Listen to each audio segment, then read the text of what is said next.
আসবে।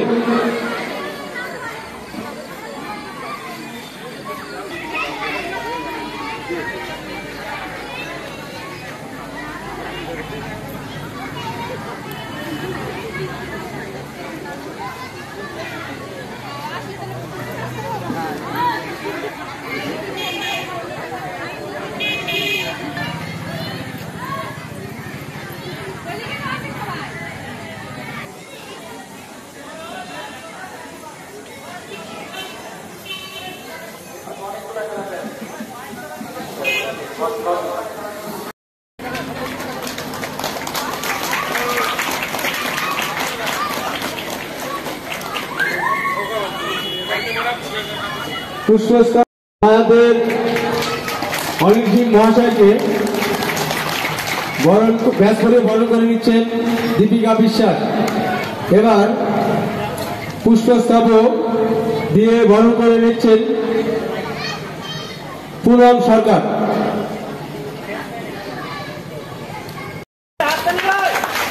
একটু হাততালি হবে তো।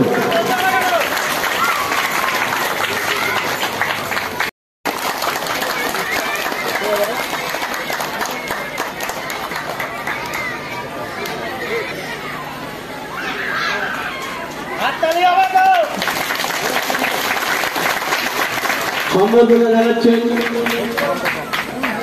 ধন্যবাদ, একটু হাততালি দেবেন।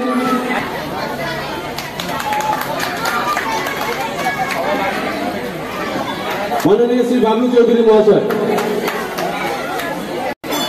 এবার বস্ত্র দিচ্ছেন সঞ্জয় দা। একজনের হাতে বস্ত্র তুলে নেব, হাততালি হবে। এবার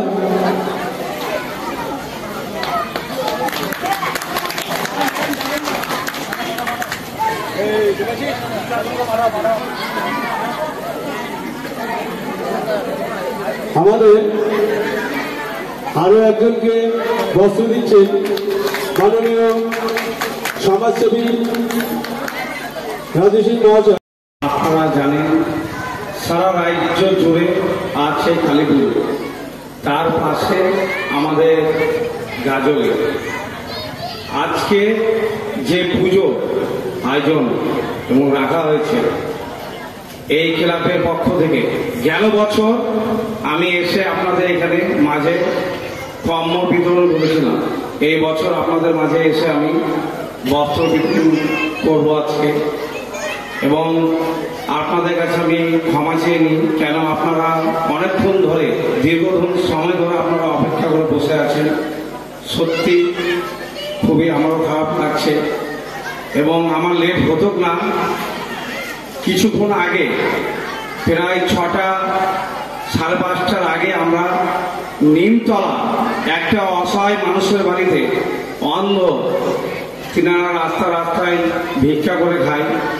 এবং আমার যেগুলা সাংবাদিকরা রয়েছেন গাজলে, তারা আমাকে কোনো মারফতভাবে বলে কি রাজুবাবু খুব অসহায় মানুষ এবং আছে, তাদের পাশে যে যদি একটু সহযোগিতার হাত উনি বাড়িয়ে দাও খুব ভালো হবে। তাই একদিন আমি নিজে যে দেখে আসলাম, আসার পরে আজ এখানে গেছিলাম, তাই আমার লেট হলো।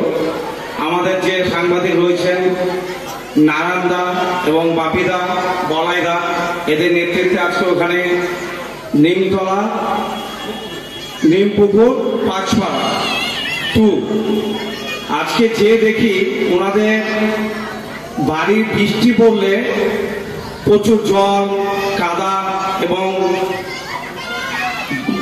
মানে এমন পরিস্থিতি মানে বলে বুঝাতে পারবো না আপনাদেরকে, না গেলে কেউ বুঝতে পারবে না।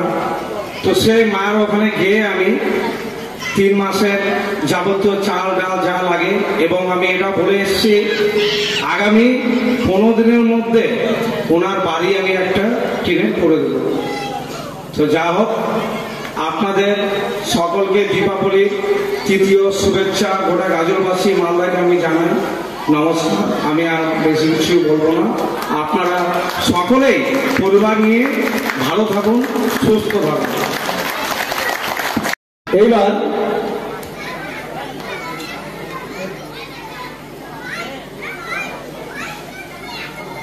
এবার